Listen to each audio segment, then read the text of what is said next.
لو على طول مصدع او صداع على طول عامل لك مشكلة، فدول اشهر الحاجات اللي ممكن يكون الصداع عرض ليها. بس في الاول خلينا متفقين ان الصداع اصلا ممكن يكون مرض، وده هنتكلم عنه في فيديو تاني لوحده. اول حاجة وهي التهاب الجيوب الانفية ممكن تسبب لك صداع، وبيكون الالم في المنطقة دي والمنطقة دي، وبيزيد الالم بانك تضغط عليهم، او لما تيجي تسجد مثلا او توطي تجيب اي حاجة من تحت.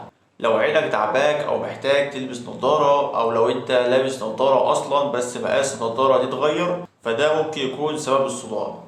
تالت حاجة التهاب الأذن الوسطى ممكن يسبب لك صداع، وهنا بتعرف لما تلاقي فيه إفرازات كتير في ودانك. سنانك ممكن تعمل لك صداع، وده عرض منتشر كتير جدا، وناس كتير بيكون عندها صداع مؤلم جدا وما تعرفش إن ده ممكن يكون بسبب سنانها.